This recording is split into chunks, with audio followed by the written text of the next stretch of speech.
There's a moment, a breath, between stimulus and response. It's so small, most people miss it. They jump from instinct to action, from feeling to defense, from assumption to speech. But in that space, between trigger and reaction, is your power. That pause, that's where change begins. Most bias isn't chosen, it's inherited, practiced, embedded. It runs on autopilot, split-second decisions, gut feelings, vibes. But the more automatic the action, the less examined the origin. The pause breaks the automation, and that's everything.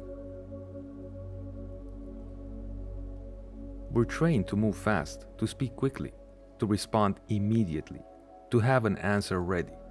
Slowness feels inefficient, awkward, weak.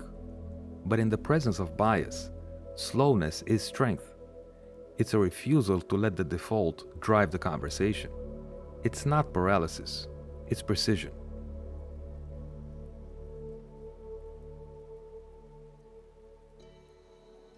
You're reviewing two candidates. One just feels right, the other less so.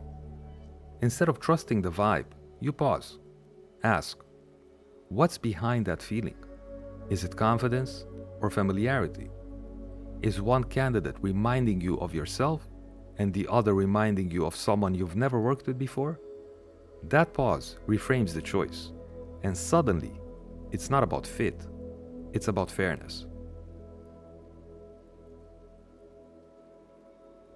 When someone challenges you, says you got something wrong, the first impulse might be defense. I didn't mean that. That's not what I said. You're being too sensitive. But instead of reacting, pause. Ask, what am I defending? My intent, my ego, or my unwillingness to be seen and processed? That pause changes the story from fear to learning.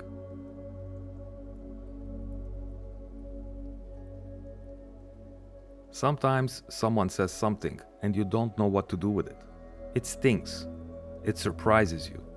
It opens a door you weren't ready to enter. And the old you might have closed that door fast, laughed it off, changed the subject, dismissed the discomfort. But this time, you sit with it. Let it ache a little. Let it unfold. Because not every wound is an attack. Some are revelations. You don't become aware. You practice awareness. Again and again and again. Bias is not a checkbox. You don't graduate from it.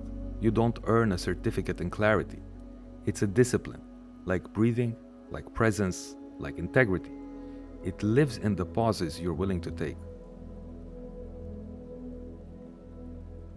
You learn some of your biases without effort. They came through TV shows, family dinners, school books, jokes. But unlearning, that takes friction. It takes repetition. It takes humility. It's not flashy, it's not fun. And some days, it's incredibly uncomfortable. But that's the price of sight.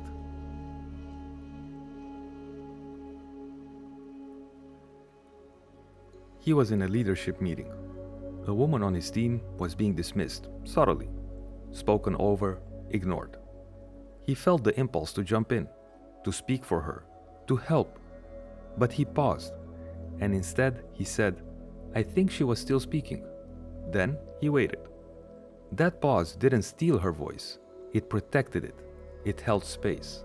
And sometimes that's what support really looks like. Some people confuse the pause with silence. They think doing nothing is doing less harm. But silence is not neutral. It can protect power. It can enable harm. The pause is different. It's not absence. It's attention. It's the breath before a better choice.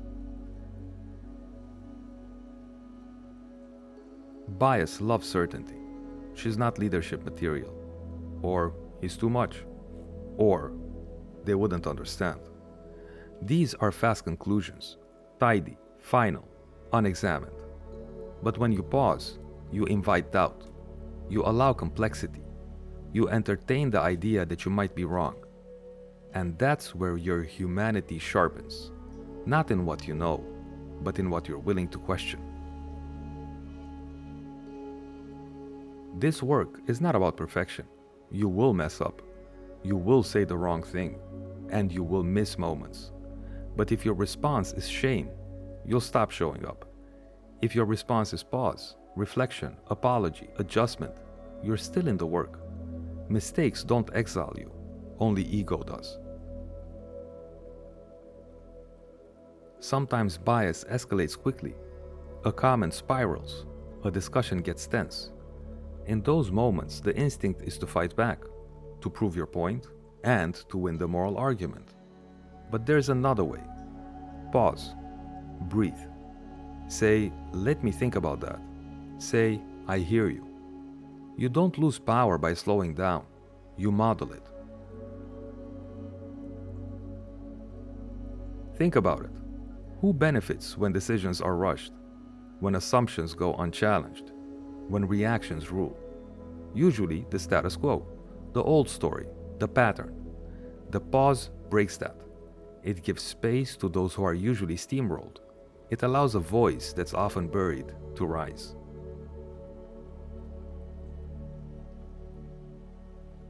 So pause now, right here. Think about the last time you reacted fast. What was underneath that speed? Was it fear? Was it comfort? Was it habit? And now ask, what might have changed if you had taken a breath before the answer came? The pause is small, but what lives inside it is everything.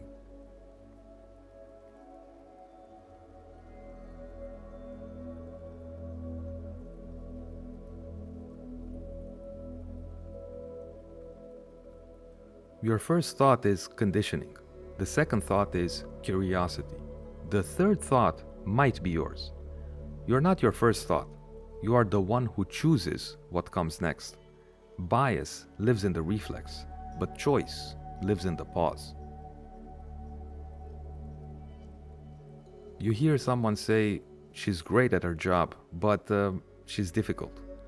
Before nodding, pause. Ask yourself, would we say the same thing about a man who's assertive? Would we call it confidence instead of conflict?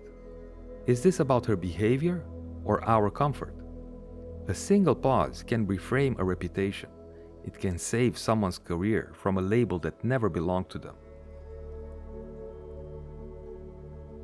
Some people rush because they're overwhelmed. Others rush because they're afraid to feel. Speed is often a shield, a way to dodge discomfort, a way to stay above the mess.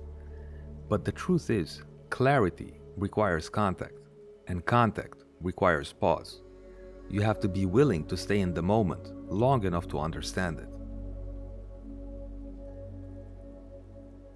The pause doesn't only serve you, it creates space for how you respond. You can interrupt bias without shaming. You can ask, what did you mean by that? Without accusation. You can say, that didn't land well with me, without setting the room on fire. The pause makes room for truth without turning the truth into a weapon. Sometimes someone says something you didn't expect. It challenges your worldview. It reveals a blind spot. It exposes a bias. Your muscles tense. You feel the urge to push it away. But what if you didn't? What if you let it land? What if you trusted yourself to stay present instead of retreating? That's the courage the pause gives you.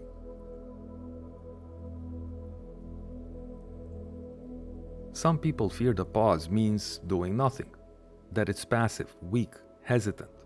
But the best musicians know, the silence between the notes is part of the music. The pause is not an absence, it's an arrival. It's the space in which something more intentional can emerge. Presence isn't loud, but it's unmistakable. The pause is also a place for not knowing. You won't always have the perfect response. You won't always be sure what to say. That's okay. Say, I want to think about that. Or say, I'm still learning. Or say, I didn't see it that way before. You don't lose credibility by not knowing. You gain trust by being real.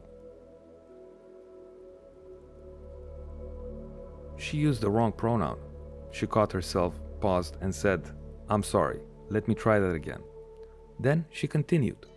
No over-explaining, no spiraling, no redirecting the focus to her intention. Just a pause, a correction, and forward. The pause let her hold the moment without hijacking it. That's what accountability looks like, measured, grounded, and brief.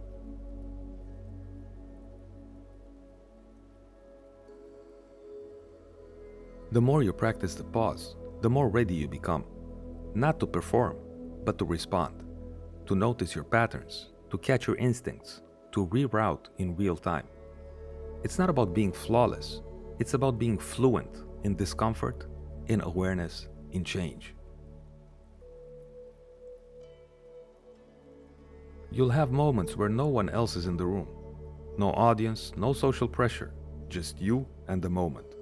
And how you respond, how you pause, reflect, adjust, in the absence of praise or punishment, that's what builds integrity. Bias shrinks in the light, and the pause is where you turn on the lamp.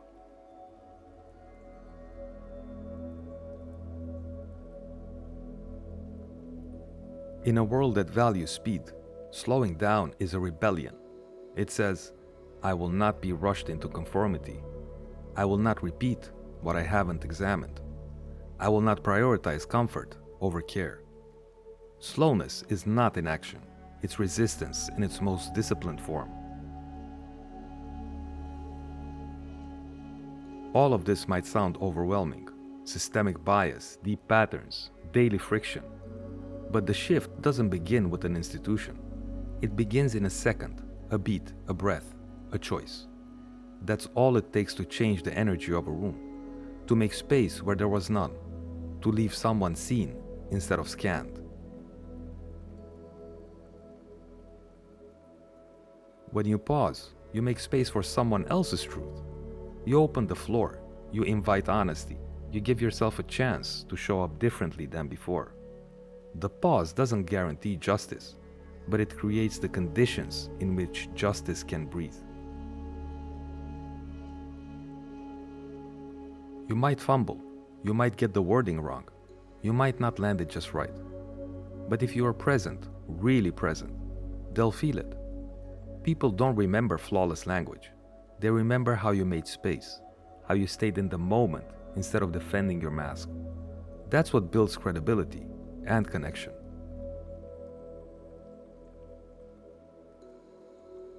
So now the question becomes, can you make the pause a pattern? Not once, not when it's easy, but every day, before the reply, before the reflex, before the assumption. This is how bias is rewired, not with noise, but with quiet, with pause, with presence. And from there, the real change begins.